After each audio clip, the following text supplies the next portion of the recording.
start a little low.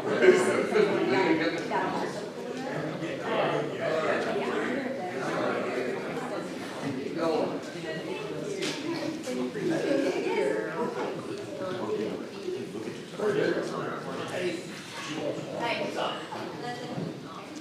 Morning.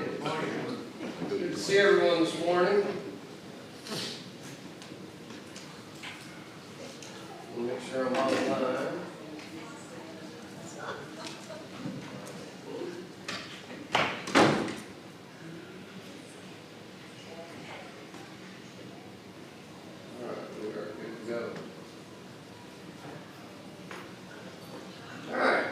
Talking this morning, we're going to be Joshua chapter 10. Another battle we're going to see, which is pretty common during this time, as we find with the Israelites, the Jews taking over the land of Canaan. It's already there. God said that He would give it to them, and so they're going in and getting it in the way that God said to, take it away from pagan worshippers and people that just don't want to follow God at all. Of course, we know some decide to because they're scared they're going to die. That's what we saw last week with the Gibeonites. We'll talk a little about them again today. We're going to be, let me see, we're going to start with our first question. Our first question goes back to Moses, Exodus 5, 1 through 3. And the question is, why did Moses and Aaron tell Pharaoh? Y'all go read the question. I can grab some.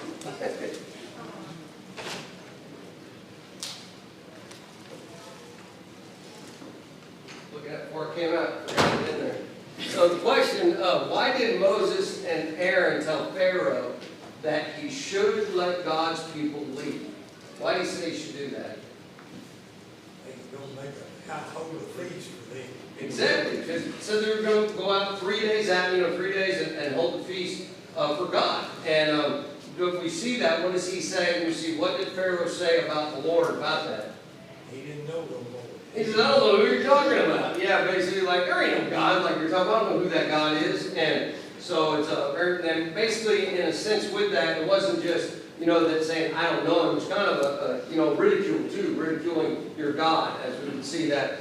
But I will say this, Pharaoh's about to get to know him really quick and very intimately, and he did, as we see that there. Which brings us now to our next question, John 5, 1 through 47, healing of Bethesda. Jesus told of a time when those who have done good will be resurrected to what? Life. Exactly. Who will be the judge? Jesus Christ. He sure will. He tells us that, John 5, 29 to 30, and also makes it very clear what He's going to use to judge us. And once again, it'll be Him, because it's the Word. We know John 1, Jesus says the Word. John 12, 48 through 50 makes that clear. Which brings us now to the next question. According to Jesus, have the Jews ever seen God or heard His voice? He's talking about the Jews that He was talking to that were there. Not, of course, all the way from the beginning of time, but the Jews who were there. Had they seen God or heard His voice? No. No, remember, there was 400 years of silence. There was nothing being said by God to the people because they had gone so far away from God that we see here. Which now brings this point, describe the condition of the hearts of the Jews. Verse 42, what does it say about their hearts? They didn't have no love. It said they had no love in their hearts. I mean, and imagine saying you have no love in your hearts, what He's talking about for God. And that's just terrible. I mean, imagine, Jesus says that the Jews, those that are there, they're like, excuse me? I mean, they don't believe that at all, but it's true, because God says, if you love me, you'll do what? You'll keep my commandments very, very well. Then we go to Joshua. We jump back to Joshua chapter 6, destruction of Jericho. Who living in Jericho were the Israelites instructed to destroy? It's kind of a trick question. Who were they instructed to destroy? Everybody and everything except for Rahab and her household and those who were in her house. I mean, if they were related to her, if they were outside the house, they were done too. It didn't matter. They had to be inside the house exactly. And what items were they allowed to take from Jericho? Well, out of Jericho, not out of Jericho. Remember, out of Jericho, were they allowed to take anything out of Jericho? Nothing. Nothing. They had to destroy it all, because we're going to find out in a minute. Remember, there's an individual that did take stuff, and we're going to see the question here is he's going to get in trouble. So here was the loss of Ai. What was the reason God gave Joshua for the loss at Ai? Besides not listening to him, what was the reason He gave? They had sinned. They had sinned because somebody had done what? Taking stuff from Jericho. And this brings us to the next point. From what tribe was the man who stole the items, stole the items during the battle of Jericho? What tribe was the man from? Judah. And here's the next one. What was his name? Achan. Exactly right. That's very good. All right, capture Ai. What was the method of attack on Ai the second time? The second time. It's kind of an interesting answer here. What was the method of attack? Can you just summarize it? Anybody know? They were to draw them away from the city, and there were others waiting Yep. for them to. They basically left the city open. Yeah, it was kind of what we would call a sneak attack, in a sense, because exactly, you send the ones out in the middle, and then they're like, oh great, here we are, we're ready to get killed, and as they chase them, the others come in from behind to burn up the city, and of course we see the next question: what happened to the men of Ai when they looked back and saw the city going up in smoke? They couldn't do nothing. That's right. Where were the people around them? All of Joshua's people. It's all around. They surrounded them. They had nowhere to go. They were just, basically their jaws dropped, their hearts fell, and they didn't know what to do, and there was nothing for them to do. Which brings us now, we see here to Joshua 9, a trick by the people of Gideon. Did the children of Israel destroy the cities of the people of Gibeon? No. Why? They made a covenant, peace treaty. They made a covenant with them. God said, once you make a covenant, guess what? You hold that covenant. You did exactly right. You keep it. Now, were they supposed to destroy them? Yeah, originally that was the plan, but they blew it. Now, the Gibeonites, they lied, but regardless, God, and it shows us once again, remember what Joshua didn't do. They didn't ask God about it first, and that's what they should have been doing for everything. How much money should a Christian give God each week? 1 Corinthians 16:2. What does it tell us there? Does it list an amount? As we prosper, exactly right. We give Him our hearts as we prosper, and we see that. And we need to think about that, of course, the importance with that, which brings us now to Joshua. So we're going to get in Joshua, as we said, chapter 10 here. Okay, quick, stop reading. The battle with the 5 Amorite kings, as we're going to see. Today, as we open the page of Scripture to another extraordinary battle in the Old Testament we find here, with the battle with the 5 Amorite kings. It's not as much as God's winning for them, as we know He's done several times, but here has to do with what happens in nature, basically, as we see natural effects of our world and things that happen that we see normal, and that is very abnormal in this moment. Super miracle happening here, we would say. So first glance, if we look at this, we'll read this in just a moment. It appears to be merely a tale of ancient warfare. Really, not a tale, but a story, not a fake one, a real one. But as a closer look, reveals a deep, basically, reservoir of spiritual lessons about the power of God, the authority of His Word, and also the promise of victory to those who walk in obedience to Him. And that's what we see happening here. So this passage reminds us that God is not a passive observer in the affairs of His people, is He? He's not a passive observer. He fights for His own. And when we live in a covenant, think about it, with Him, we can trust that no weapon formed against us shall prosper. That's basically the best way to look at it. Because, the devil can attack us and do things and do what he wants, but only if we allow him. As Christians, we can tell the devil to do what?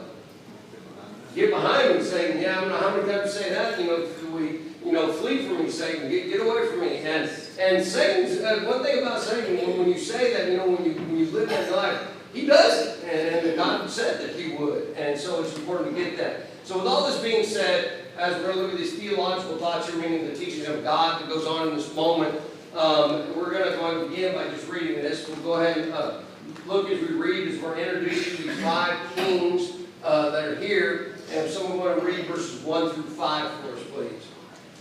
There's going to be a lot of cities. There's a couple, the names of the kings and the cities are in here, so just be prepared for that. Joshua 10, 1 through 5.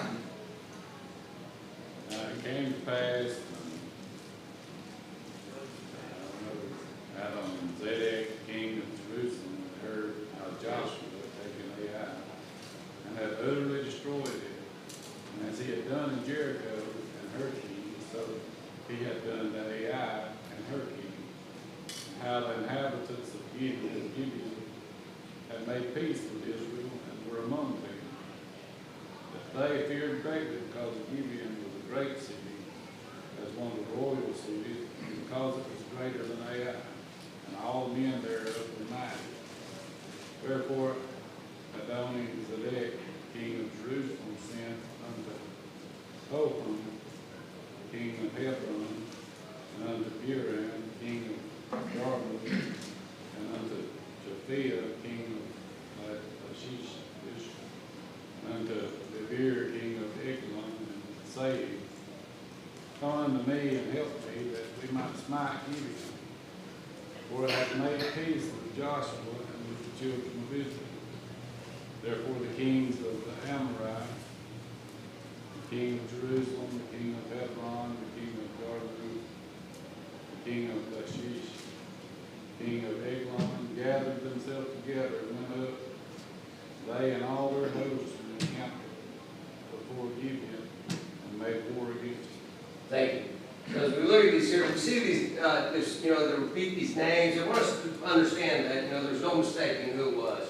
What was there as we find these names of these cities, names of these kings. And we look at this, remember, this is the land of Canaan. It would be kind of like a state city kind of way to look at this, what we see with these people here. But what we learn very quickly is the fear of Joshua and the people of Israel is growing in the land of Canaan. It's not as much the fear of their God, because they're not hearing much about that. They're just hearing this great army that's led by Joshua. These Israelites are destroying anybody in their path. And so we see here, they know that they conquered Jericho. They saw what they did to Ai. And now it's kind of concerning them because they made peace with Gibeon. And remember, Gibeon's peace because he was alive and everything with it. But it's still, they're to be protected now. They're to be taken care of. God made that very clear to Joshua, that they would be a part of them.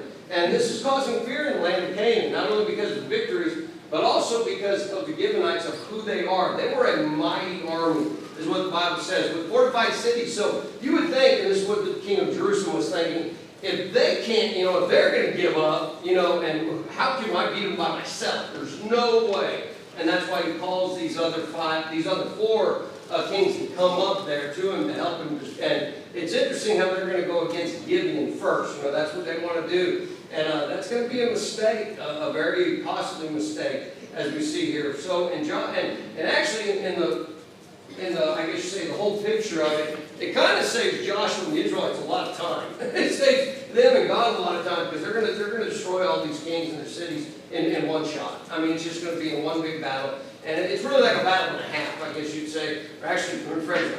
Because what happens here would be like 2 days of battles is what's happening here in this taking place. So Gibeon, as we see on Israel's side, the king of Jerusalem calls these 5 kings kind of formed a coalition to attack Gibeon. It would kind of be like the UN, we would think of today, different countries coming together to fight. So we see this, they see the people advancing, so they band together in this coalition. And they think together they could take them out, they could win. Even against Gibeon, this mighty force. So we look at that. But it's interesting, Psalm chapter, we look at Psalm, actually I take it back, I'm not married yet. I'm going to show you where this is, where we're at. Once again, to remind us, Gilgal is where Joshua and all the Israelites are.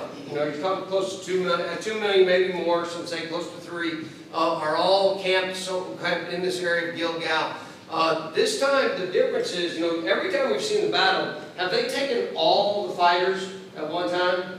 They haven't. They've only done, 40,000 here, some here. Here we're going to see that the entire army of Israel, all of them, over 601,000 men, are going to go from here to Gibeon. They're going to go up to Gibeon to help protect them and to fight these guys. And it becomes a major battle. So this is where the others are at, as you see, Lachish, Eglon, Hebron, Jarmuth, and then Jerusalem is where these 5 kings are. So as we think about this, I want us to, I think I have one more picture. I do. This will show you as they're going to be coming up. Basically, there are these areas they can travel just like this. It would just all be coming up here to meet at Gibeon, and this is where we're going to read in just a moment how Israel ran all night long. I mean, ran all night long. And what we mean by that is it's at least 20 miles to Gibeon, and you're doing this the whole way. What would happen after 20 miles of running, do you think? And at night, so you're having to really pay attention to everything. What do you think would happen by the time you get there?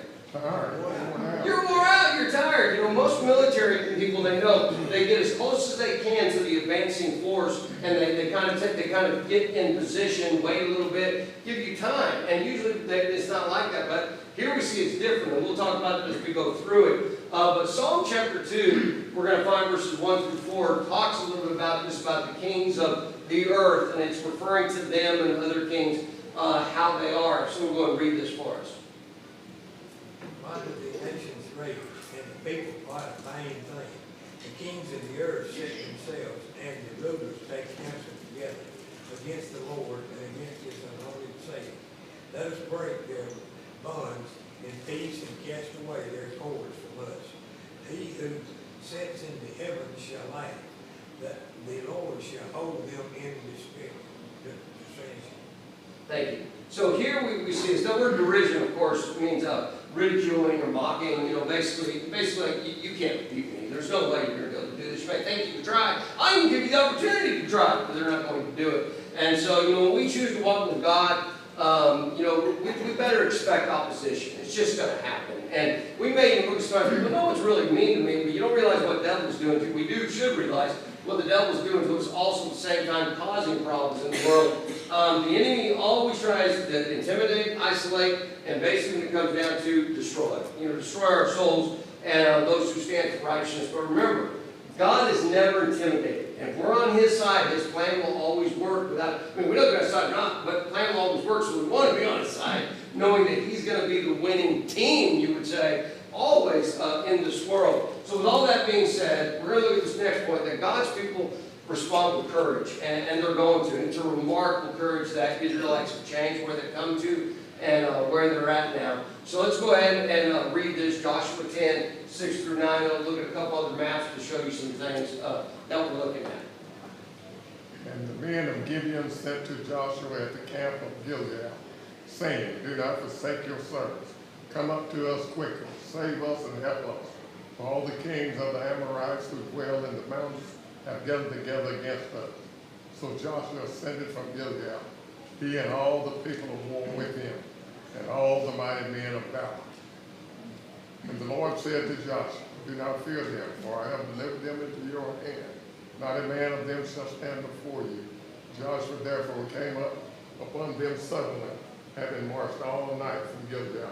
Thank you. So this march that we see, we read another version. It's you know, if you've been in the military, you understand fast march. You know, you're fast paced. You're moving really quick. You're almost running in a sense, and that's what we're getting at. It was a pace where they didn't have time to slow down. They had to continue in it because the Gibeonites. Now remember, they're already positioned. All these other kings, they're in the mountains. They haven't attacked Gibeon yet, but they're there. But remember what happened here. It's not like you send them an email or a quick phone call. Hey, we need you over here. You know, the Gibeonites had to go all the way 20 miles to get to Gilgal to tell them. And then we see Israel and them coming from Gilgal to get back. The kings would have been smart. They would have attacked immediately Gibeon, but they did not. And that's going to be a bad point for them. So as we look at this, here again, just to remind you, this is where it's going to be at.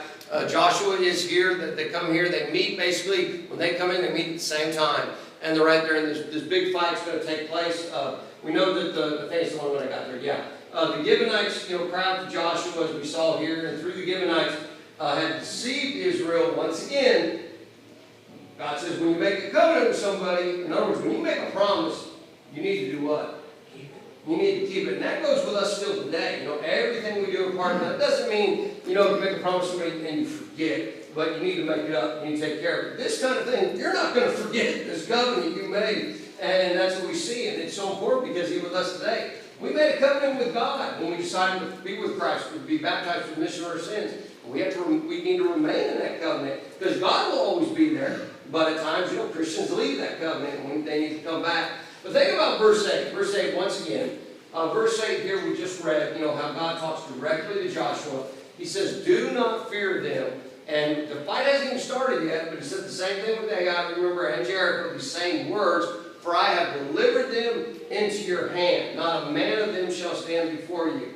And, you look at this, God's not going to treat them as robots and so on, but this, I look at this and I think about this, why, the kings didn't advance, why they waited, and something was going on, and I'm sure God's providence had part to do with that, as we see here. So this is a critical moment. The army of Israel is going up against a coalition of 5 very powerful city-states. They're when you read history about these, were very powerful, armies that were able to fight just about anybody. Human logic, if you see the five armies coming up against your one army, even as big as Israel is, human logic would be to do what? What would human logic for Joshua and them to do? Turn around and retreat. Get out of there. We know that happens from time to time, and you're not going to or negotiate, right? Negotiate something, as we would see here. But divine instruction demands obedience and courage. Here's the difference. Remember, as we see here, they didn't, Joshua and them just didn't advance immediately. He talked with God first, and he's learning, he's doing better, as we see this happening. So obedience to God sometimes means taking long, and here it is, uphill journeys in the dark. And that's what we see happening with them here. But courage, here it is. Courage is not the absence of fear. I want us to catch that. We don't say, I'm Superman, I can do anything I want. I'm going to jump right in there, no big at all. And that's not courage. Courage is knowing that you're able to do it because you have faith in action. But you're not dumb. We don't make dumb choices. And that's what we see here. So when God says, do not be afraid, he's not ignoring the danger that is there with these people. He's declaring that he has power over it. He's declaring, I can do this, so that means you can. We're going to make this happen. So God makes it clear to Joshua to go and fight these Amorite kings and defend the Gibeonites. And I'll remind everybody, remember, outside of Ai, when they went out on their own to fight, we saw the 35 killed. How many other Israelites have died in battle so far? Besides them? None. None have died. And it's because it seems that they are dying when they listen to who? God. And as we see this, so Joshua's going to march on this army, go upon them, which brings us in this area here, as we're going to see. Once again, just to give you an idea, once again, Gilgal here, Gibeon.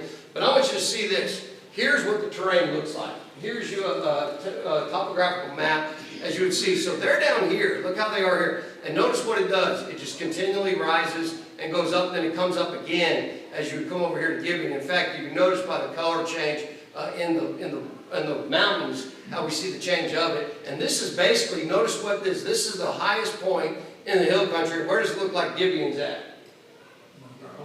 Right on top, right in the middle. So and remember the picture I showed you? Well, I'll show you again. We're going up on that hill kind of and everything. So it's a pretty good run. We say place to go. So let's go ahead and look at the divine intervention in the battles that's going to take place here. We'll begin verse 10. Someone go and read verse 10 for us, please.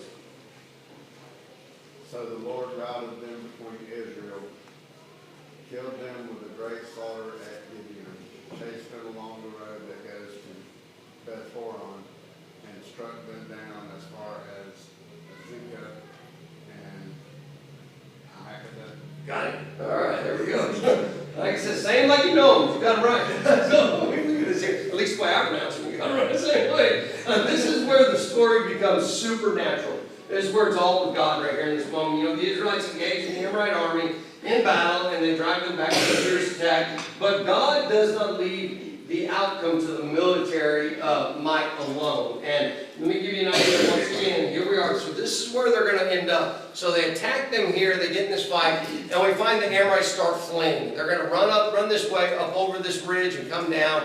This is Beth-horon, the ridge that's here. And they're going to keep running, and we know it talked about going to Ezekiel. We don't know exactly where that's at. That's why I don't have it on the map. Something about ideas. We know it's got to be somewhere in this area because they move here, and here's Makkedah where they chase them to. So it's quite a, it's a long ways, isn't it? That's quite a long run, quite a long fight, a battle. And this is what amazed me. It just amazed me that Joshua and them, they went 20 miles, they got there to Gibeon, and now they're running probably another 20, 25 miles chasing these guys. Just chasing them. And so we see this happening, which brings us to verse 11. This is where God's going to step in, because I'm sure he has to. They have got to be what by this time? Tired. They've got to be exhausted. Totally exhausted. And I'll give you this. You may be wondering how I know, and I'll show you that in a moment. This is in the month of July when this battle is taking place. The month of July. And, what are our Julys like here? hot, aren't they? They're hot, they're miserable, they're very humid. Humidity's not as bad, certain areas are, but the heat is just, it's kind of like the hill country of Texas. It looks it's crazy how much they look alike. The hill country of Texas and the central plains of Texas as it does here in Jerusalem in this area. So it's a very hot night, more than likely. But this is what we see them do. So they run over here to Gibeon, they're fighting. This is where they'll turn, come down, they'll run back down this way as we see ridges follow, and then run down here to Makkedah, where they're going to meet them out. Which now brings us to verse 11. If someone will read that for us, please. And it happened as they fled before Israel and were on the descent of Bethhoron, and that the Lord cast down large hailstones from heaven on them as far as Acre, and they died. There were more who died from the hailstones than the children of Israel killed with the sword. Thank you. Do we see God using hail before? Remember, where did he use it before? Where were the people at? The Israelites. They were servants in Egypt, exactly right. We see that happening, and that's exactly it. So it's important to see that God is here using natural means to do this, and nature. And people, it's amazing when people don't believe in the Bible and they try to go against it. They go, oh, it's just a hailstorm, and it was probably a big hailstorm that hit them. What you read about in history of it, there's some writings, little fragments of it, that these hailstones weren't like this, like we expect, little penny size or golf ball size. We've even seen in our country, bigger softball size. Have you ever been in a hailstorm? I know in Dallas, when we lived in Texas, there were, I think I've said this before, there were softball size hailstones, hailstones, and it just destroyed the city. It took out skyscrapers, all the glass. If there was a car on the ground, guess what happened to it? It was crushed. The windows were just destroyed back and forth. And now imagine you getting hit with a softball sized piece of hail. If it didn't hurt you, it probably killed you. As we see this, and I know during that storm there were many people injured, but here they're talking. They said they're more like over the size of a football is what was falling on these people. And the football, what we see that it's not just the weight and the height. But you can imagine you're coming from the sky, you're traveling 100 miles an hour or more, dropping to the ground, and it doesn't give you much room in between them to hide. They're everywhere. And so this is what was taking place. And it seemed that it didn't just fall in one spot, it followed them as they were running, as we just read here. So the scripture notes that more died from hailstone than the sword of Israel. God himself intervenes in this moment, and then we come to one of the most remarkable miracles in the Bible. It's just not the most remarkable, but just remarkable.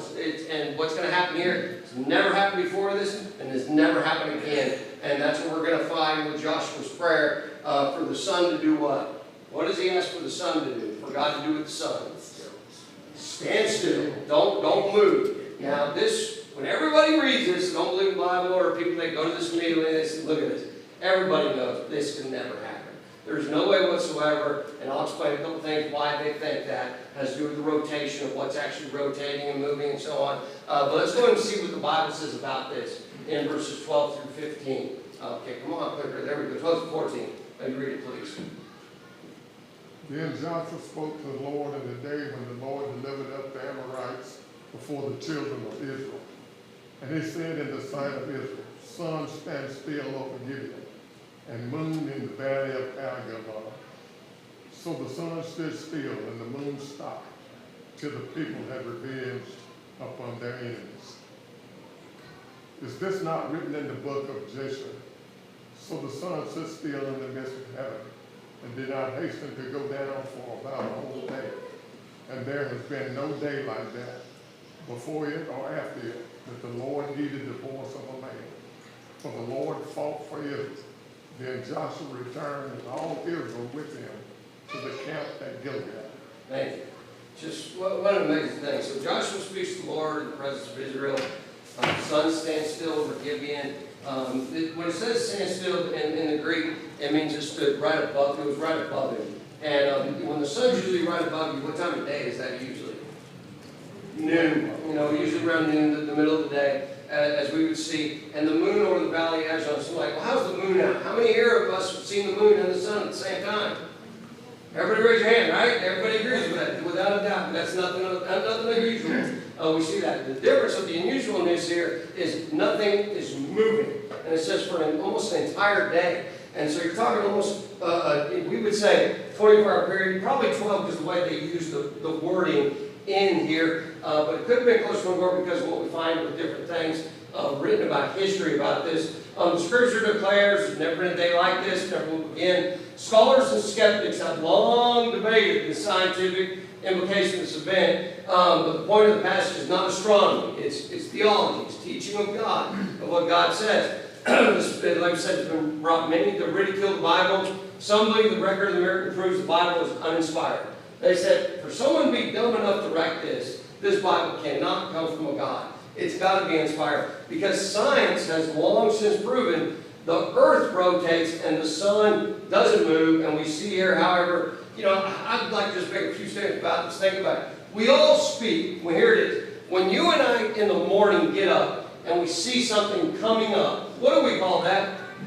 It's called a sunrise, don't we? Well, we all know the earth is what's rotating and the sunrise is actually sitting, but we still call it a sunrise. When the sun goes down, there it goes. I mean, we're saying, no, the earth goes backwards. No, that's not it. The earth goes down, we call it a sunset. It's nothing unusual to talk like that. That's how we talk. We know that. We're not going to say, yeah, the earth is rotating forward, which allows the sun to disappear as we're coming back around, and we don't talk like that. It's just not the way it is. Same thing in the Bible here. So, as it stopped directly above when we see this. Now, you may ask this. So there's only two places that talks about it, the Bible and the book of Jasher. That's it? My answer to that is no. And I'll show you that in just a minute about history. Here's the two valleys. There's Gibeon. Remember Gibeon? So the sun was straight up above this. And here is the valley of Ajon, where you would see the moon there in these two areas. They're close to them.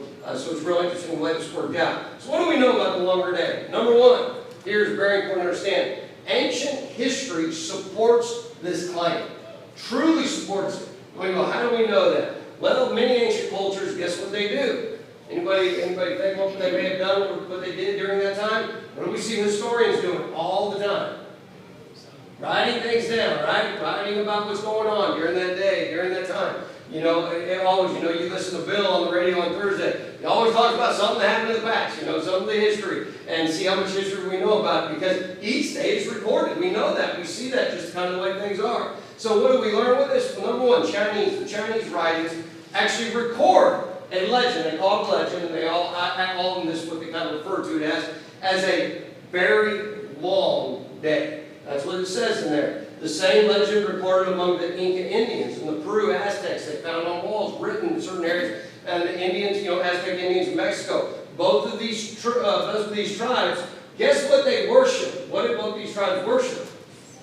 The sun. And they wrote about the sun being a longer day than usual, very long day. The Babylonian and Persian documents record the legend of a day miraculously extended, longer than anybody had ever seen. Herodias, an ancient historian, recounts that while in Egypt, the priests showed him their temple and records there that he read of a day twice its natural length, is what they wrote.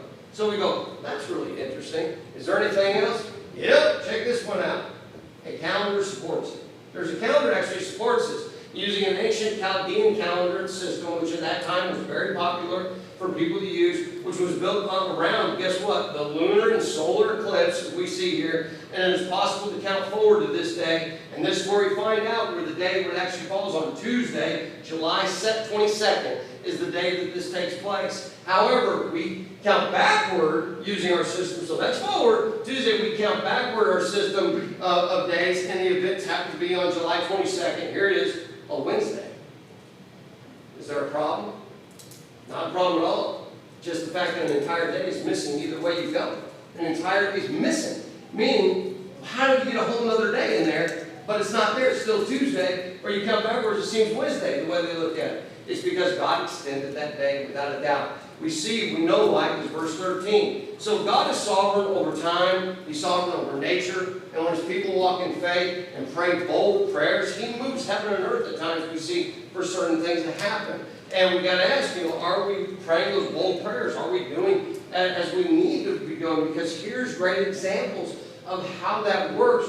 Joshua's prayer, what happens here, it challenges us to believe in God and knowing that, He is not limited by human possibilities that are out there that we all deal with them today. In Faith is not just believing that God can, it's acting and living like He will.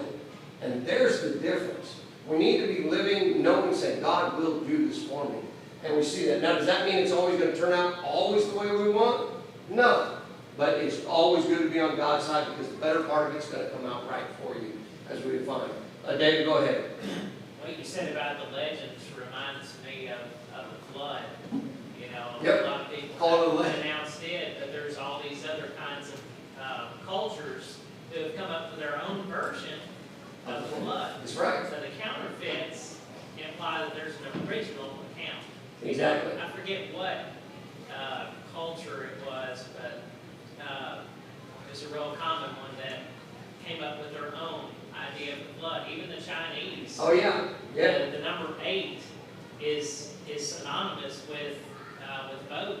Right. You know, that says something about a people. So Yep. say they have their own version as well. Exactly, and that's such a remarkable thing for us to think about. And so we need to look at this. You know, it's very common for different societies to write about history that took place, and it's just amazing that, you know, we always wonder, why did they write it on walls? Why did they write it on caves? Why did they write it on? Guess what? Those are still around, and that's the great thing about it. Was ready to start next one. I appreciate that. That is, Lord's victory comes to you. You know, complete victory. Joshua 16:27. I got 2 minutes left. I'm going to go ahead and read. But these 5 kings had fled and hidden themselves in the cave of Makkedah. It was told to Joshua, saying, the 5 kings have been found hidden in the cave of Makkedah. So Joshua said, roll large stones against the mouth of the cave and set men by it to guard them. So very simple. We see what's happening there. Once again, there's Makkedah. We see where they did this at, where they're all running to. They're just trying to get away. You know, isn't it amazing? Here they're the leaders of their country, and they're like, hey, everybody, handle it on your own. We're out of here. And they all leave as fast as they can. Well, we find next verses. Here's Makkedah. This is the town. If you look right here, you see these areas. They believe these are the cave areas where this took place at. Not 100% sure, but that's what they believe. Which brings us a little farther, 1921. And do not stay there yourselves, but pursue your enemies and attack the rear guard. Do not allow them to enter their cities, for the Lord your God has delivered them into your hand. Then it happened while Joshua and the children of Israel made an end of slaying them with a very great slaughter, till they had finished, that those who escaped entered fortified city. So he said, basically saying, do your best to stop them. They didn't stop them all, so they had to go get them later, as we understand in the cities. It says, and the people returned to the camp to Joshua and acted in peace. Let's go and finish reading. It's just pretty much talking about itself. Then Joshua said, open the mouth of the cave, and brought out the 5 kings to me from the cave. And they did so. And they brought out these 5 kings to him from the cave, the king of Jerusalem, the king of Hebron, the king of Jerimoth, the king of Lachish, the king of Eglon. So it was when they brought out those kings to Joshua, that we're going to see what happens next, and this is it in a second, that Joshua called for all the men of Israel, and said to the captains of the men of war who went with him, come near, put your feet on their necks of these kings. And they drew near and put their feet on their necks. Of course, this is a big, basically victory. It's a thing of shame, if you would do that to somebody. And which brings us to the last verses of the Bible here. Not the Bible, of this chapter. Then Joshua said to them, do not be afraid, nor be dismayed. Be strong and of good courage. For the Lord will do to all your enemies against whom you fight. In this moment, Joshua's saying, as they've got their feet on their necks, the ones that are doing this, he's saying, don't worry about anything. Don't be afraid of nothing. God will show you that he can win. Here's these 5 kings that thought they could come up against us, and God will not allow it. And so he finishes up by saying, and afterward Joshua struck them and killed them and hanged them on 5 trees. And they were hanging on the trees until the evening. Remember, that's what they were required to do, to remove them, as it says in verse 27. So it was at the time of the going down of the sun that Joshua commanded. And they took them down from the trees, cast them into the cave where they had been hidden, and laid large stones against the cave's mouth, which remained until this very day. That was when it was written, that it remained to that day, not to the day, because I can't find it anymore. But that's it. Any comments or questions? I am out of time. That went quick. Anybody at all? Nobody? All right. Hopefully we learned a little bit. I don't know if you heard about the sun thing before and all those other history parts, but I just want to let you see that it's not only the Bible where we find history of the Bible. There's so many things that are written outside of the Bible that we find. And so, thank you. All right.